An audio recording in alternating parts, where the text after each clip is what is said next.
नमस्कार, स्वागत है आप सभी का। टीवी 27 न्यूज देख रहे हैं आप और आपके साथ मैं हूं नितिशा बंसल। इस खास बुलेटिन में बात करेंगे उत्तर प्रदेश से जुड़ी खबरों की।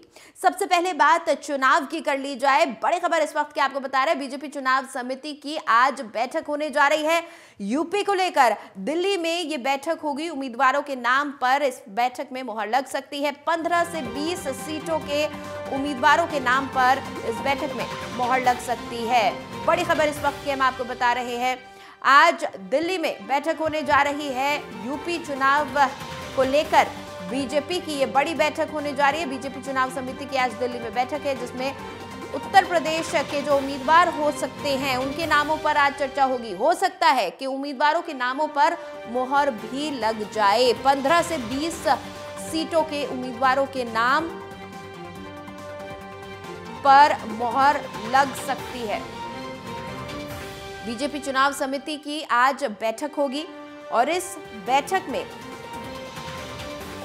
15 से 20 नामों पर आज मुहर लग सकती है। उत्तर प्रदेश में लोकसभा चुनावों में किन चेहरों को उतारा जाए, इसको लेकर आज दिल्ली में चुनाव समिति की, बीजेपी चुनाव समिति की ये बैठक होने वाली है। इस खबर पर ज्यादा जानकारी के साथ मेरे सहयोगी अमरेंद्र प्रताप सिंह मेरे साथ फोन लाइन पर जुड़ चुके हैं लखनऊ से। उनसे हम बातचीत करेंगे।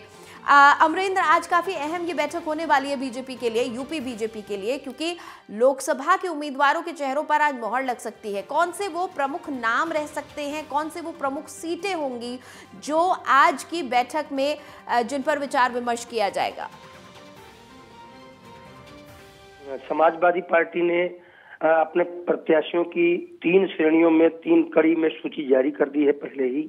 मुख्य विपक्षी दल उत्तर प्रदेश में समाजवादी पार्टी ही है।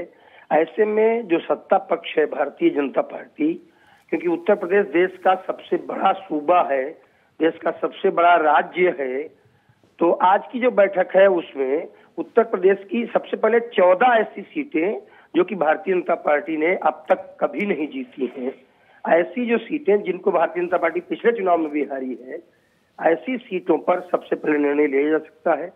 और वो सीटें जहां तक अनुमान है वो हो सकती हैं रामपुर की लोकसभा सीट हो सकती है, जो कि उपचुनाव में भाजपा हालांकि जीती लेकिन मुख्य चुनाव में हारी थी। मुरादाबाद की सीट हो सकती है जो भाजपा हारी थी। संभल की सीट बहुत महत्वपूर्ण है, आचार्य प्रमोद कृष्णम वहां से प्रत्याशी हो सकते हैं। संभल के जो सांसद थे समाजवादी पार्टी के, उनका निधन भी हो गया है, डॉक्टर शफीकुर रहमान बर्क का। तो भाजपा निश्चित रूप से डॉक्टर शफीकुर रहमान बर्क के जाने के बाद हो सकता है उनके परिवार से, उनके बेटे या उनके परिवार के किसी सदस्य को टिकट मिले। लेकिन भारतीय जनता पार्टी, क्योंकि माननीय प्रधानमंत्री जो हैं, देश के प्रधानमंत्री नरेंद्र मोदी, वो आचार्य प्रमोद कृष्णम के कल की मंदिर के समारोह में भी शामिल हुए हैं। ऐसे में अनुमान लगाया जा सकता है कि संभल सीट से प्रत्याशी का ऐलान हो सकता है और आचार्य प्रमोद कृष्ण वहां से प्रत्याशी हो सकते हैं। इसके अलावा बदायूं की सीट भी हो सकती है, उस पर ऐलान हो सकता है। मैनपुरी की सीट पर ऐलान हो सकता है। रायबरेली अमेठी की सीट पर ऐलान हो सकता है। आजमगढ़ की सीट पर ऐलान हो सकता है। जौनपुर की सीट पर ऐलान हो सकता है। यानी ऐसी सीटें जो भारतीय जनता पार्टी ने हारी थी, सबसे पहले भाजपा उन पर प्रत्याशियों का ऐलान कर सकती है, ऐसा अनुमान लगाया जा रहा है और राजनीतिक विश्लेषक ऐसा बता रहे हैं। अमरेंद्र, अगर प्रधानमंत्री के संसदीय क्षेत्र की बात करें तो उस पर कब ऐलान हो सकता है, या पीएम की कैंडिडेचर को लेकर कब तक बीजेपी फैसला सुना सकती है, ऐलान कर सकती है? देखिए, जहां तक प्रधानमंत्री का सवाल है, प्रधानमंत्री नरेंद्र मोदी अभी तक उत्तर प्रदेश के वाराणसी से सांसद चुन के आते हैं और वाराणसी क्योंकि उन्होंने स्वयं उस स्थान को चुना था। जब 2014 में वो आए थे वहां तो उन्होंने कहा था कि न मैं यहाँ आया हूँ न मुझे कोई लाया है, मुझे तो गंगा माँ ने बुलाया है। और फिर उन्होंने ऐलान किया था कि मेरा प्रण है, मेरा संकल्प है कि मैं काशी को क्योटो बनाऊंगा। और निश्चित रूप से उन्होंने इतने दिनों में 2014 से लेकर के अब तक 2024 आने वाला है, लगभग 10 साल होने वाले हैं, काशी पर बहुत काम किया है।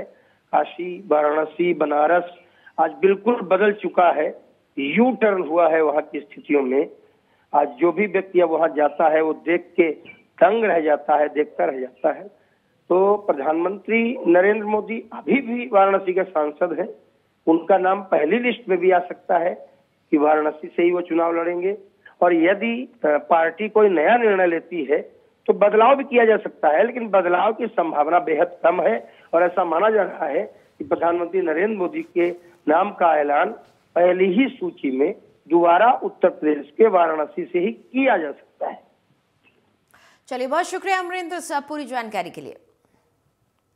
चलिए आगे बढ़ेंगे। यूपी के सीएम योगी आदित्यनाथ ने सहारनपुर के देवबंद में नवनिर्मित एटीएस कमांडो ट्रेनिंग सेंटर का वर्चुअल उद्घाटन किया। सीएम ने लखनऊ से अपने वर्चुअल कार्यक्रम के जरिए देवबंद की जनता को भी संबोधित किया, जहां कार्यक्रम को भव्य रूप देने के लिए एटीएस कमांडो ट्रेनिंग सेंटर के परिसर में मंच तैयार किया गया था।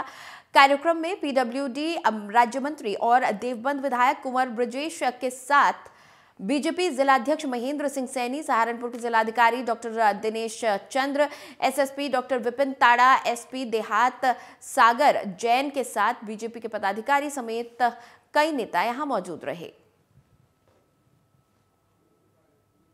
यशस्वी मुख्यमंत्री योगी आदित्यनाथ जी के द्वारा लखनऊ से वर्चुअल माध्यम से जुड़कर पुलिस विभाग की लगभग 2000 करोड़ रुपए की परियोजनाओं का लोकार्पण प्रदेश भर के अंदर किया गया है। कुछ का लोकार्पण हुआ है, कुछ का शिलान्यास हुआ है।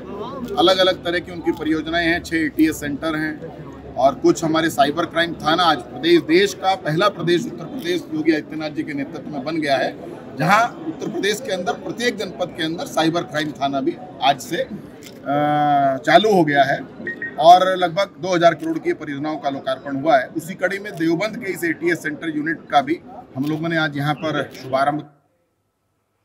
चलिए आगे बढ़ेंगे। समाजवादी पार्टी के मुखिया अखिलेश यादव को सीबीआई ने नोटिस भेजकर पूछताछ के लिए बुलाया है। अखिलेश यादव को बतौर गवाह 29 फरवरी को सीबीआई के सामने पेश होने को कहा गया है। पूरा मामला सपा कार्यालय में बतौर मुख्यमंत्री रहते हुए अवैध खनन से जुड़ा हुआ है। दरअसल 2012-13 में मुख्यमंत्री रहते खनन विभाग अखिलेश यादव के पास ही था। नोटिस में कहा गया है कि जवाब देने के लिए अखिलेश यादव को सीबीआई के सामने उपस्थित होना होगा। अखिलेश को जनवरी 2019 में दर्ज की गई सीबीआई की उस एफआईआर के संबंध में तलब किया गया है जो हमीरपुर में 2012 से 2016 के बीच कथित अवैध खनन से संबंधित है। जनवरी 2019 में तत्कालीन जिला मजिस्ट्रेट, खनन अधिकारी और अन्य सहित कई लोक सेवकों के खिलाफ प्राथमिकी दर्ज की गई थी। तब हाईकोर्ट के आदेश के बाद मामले की जांच शुरू हुई थी, तो उसमें पूर्व मंत्री गायत्री प्रजापति का नाम सामने आया था। इतना ही नहीं, अखिलेश यादव सरकार में कई जिलों के डीएम रही बी चंद्रकला पर भी आरोप लगे थे और उनके यहाँ छानबीन हुई थी। समाजवादी पार्टी में शामिल होने आए हैं।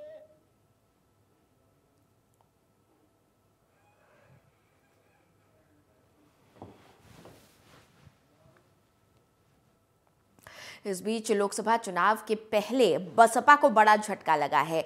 2 बार विधायक रहे बहुजन समाज पार्टी के नेता शाह आलम उर्फ गुड्डू जमाली ने समाजवादी पार्टी ज्वाइन कर ली है। इस दौरान सपा मुखिया अखिलेश यादव ने खुद उन्हें समाजवादी पार्टी में शामिल कराया। अखिलेश यादव ने पत्रकारों के साथ वार्ता भी की है।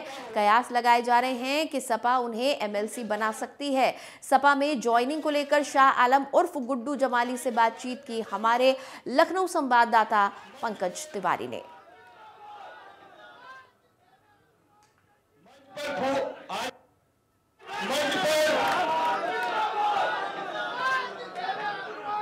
मंच पर आजमगढ़ के सभी सम्मानित वरिष्ठ नेतागण हैं, विधायकगण हैं, उनकी उपस्थिति मैं पुनः उनका स्वागत करता हूं और उनके साथ जितने भी लोग आए हैं उन सभी का स्वागत करते हुए इधर राहुल गांधी की न्याय यात्रा रायबरेली पहुंचने के साइड इफेक्ट दिखाई पड़ने लगे हैं। राहुल की यात्रा रायबरेली से गुजरने के 8 दिन बाद आज कांग्रेस को फिर झटका लगा है। रायबरेली यूथ कांग्रेस के उपाध्यक्ष मोहित सिंह ने अपने समर्थकों के साथ पार्टी से इस्तीफा दे दिया। राहुल की न्याय यात्रा में प्रदेश के युवाओं को नशेड़ी कहने से आहत होकर मोहित सिंह ने इस्तीफा दे दिया है। मोहित सिंह ने पार्टी पर आरोप लगाया कि पार्टी इवेंट मैनेजमेंट की तरह काम कर रही है। हम लोग पिछले 5 साल से सांसद सोनिया गांधी से नहीं मिल पाए।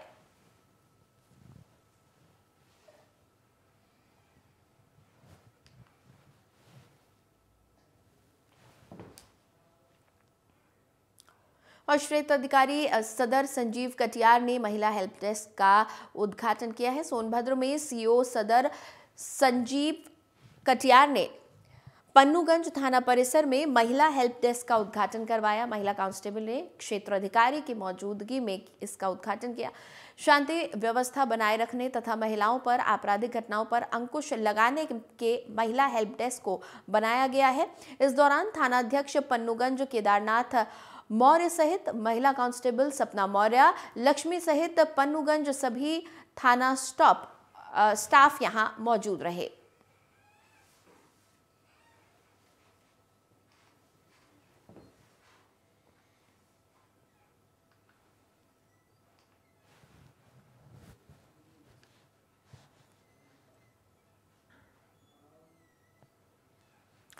चलिए आगे बढ़ेंगे। उन्नाव में 150 साल पुराना गंगा पुल अब पिकनिक स्पॉट बन गया।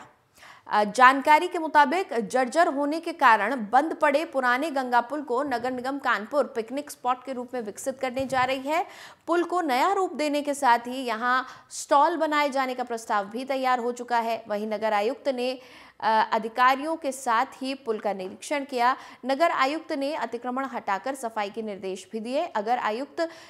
नगर आयुक्त शिव शरणप्पा जीएन, नगर स्वास्थ्य अधिकारी डॉक्टर अमित सिंह हुडा के परियोजना अधिकारी तेज कुमार, जोनल स्वच्छता अधिकारी मनोज पाल की मौजूदगी में पुल का निरीक्षण किया।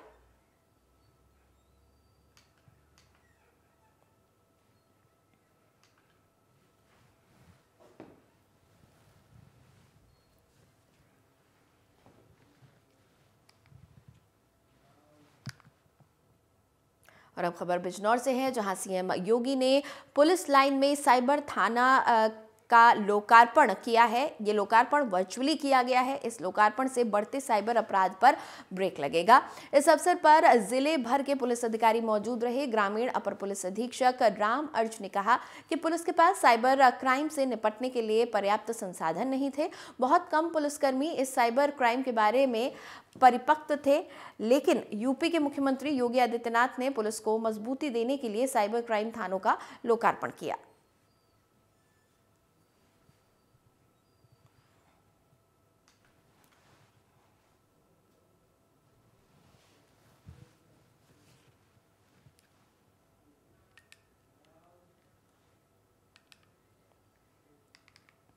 और अगली खबर अयोध्या से है। मेदांता हॉस्पिटल लखनऊ और Kaushal child care centre Ayodhya के सहयोग से civil lines state bank of India के पास अयोध्या में एक निःशुल्क स्वास्थ्य जांच शिविर का आयोजन किया गया। इस शिविर में शिशु हृदय रोग, बाल मस्तिष्क रोग और बाल सर्जरी विशेषज्ञों ने बच्चों की स्वास्थ्य जांच की और परामर्श दिया।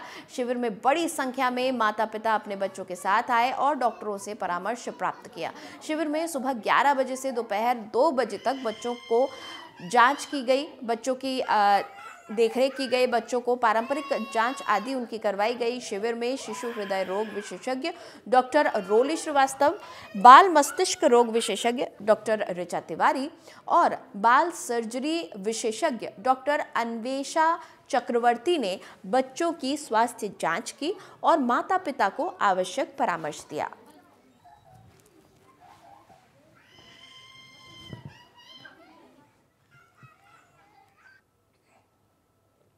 और एक और खबर अयोध्या से। अयोध्या तीर्थ क्षेत्र विकास परिषद के गठन के बाद पहले सीईओ संतोष शर्मा ने कार्यभार संभाला है। नगर आयुक्त का भी कार्यभार संभालने के बाद उन्होंने कहा कि अयोध्या को विश्व पर्यटन के रूप में विश्व पटल पर सबसे महत्वपूर्ण तीर्थ नगरी के रूप में किस प्रकार विकसित किया जाए, इसके लिए प्रयास किया जा रहा है। अयोध्या में विश्व स्तरीय सुविधाएं श्रद्धालुओं को मिल सके, इसका भी ख्याल रखा जा रहा है। साथ ही स्थानीय लोगों को भी सुविधा मिले, इसका भी ध्यान रखा जा रहा है। तीर्थ क्षेत्र में सफाई की उत्कृष्ट व्यवस्था रखी जाएगी। उन्होंने कहा कि समस्त जन सुविधा मानक के अनुरूप हो, इसका भी ख्याल रखा जाएगा। जो भी यात्री अयोध्या आए वो एक अच्छी स्मृतियों को लेकर जाएं, इसका प्रयास किया जा रहा है। अयोध्या तीर्थ क्षेत्र से जो जुड़े हुए स्थल हैं उनका भी डेवलपमेंट किया जाने के लिए प्रयास किए जा रहे हैं। तीर्थ क्षेत्र विकास परिषद की जो आगामी बैठकें होंगी उनमें विकास की व्यापक रूपरेखा तय की जाएगी। और देखिए, जो नगर निगम का जो संपूर्ण कार्य है उसको हम लोग समग्रता के साथ देखेंगे। और सौभाग्य से अयोध्या जैसी पावन नगरी में कार्य करने का अवसर मिला है। तो शहर की स्वच्छता, शहर में जो जन सुविधाएं हैं, उन जन सुविधाओं का विकास हमारी प्राथमिकता होगी। इसके साथ ही साथ जो नगर निगम के से जुड़े हुए जितने भी कार्य हैं, जिसमें जन समस्याओं का निस्तारण ये महत्वपूर्ण प्राथमिकता है। जन समस्याओं को हम लोग प्राथमिकता के आधार पर निस्तारित करेंगे और पारदर्शिता के साथ करेंगे। तो जिस तरह बात की जाए तो अयोध्या बहुत ही हमें लगी है, जिस तरह से सर आने के बाद सर क्या रहेगी? देखिए, यहाँ पर जो भी हमारे श्रद्धालुगण आ रहे हैं, जितने भी हमारे जो अतिथि आ रहे हैं अयोध्या में, आप देखें तो दर्शन के लिए भारी संख्या में श्रद्धालुओं का आगमन हो रहा है। और खबरों में आगे बढ़े उससे पहले एक छोटे से ब्रेक के लिए रुक रहे हैं, जल्द हाजिर होंगे।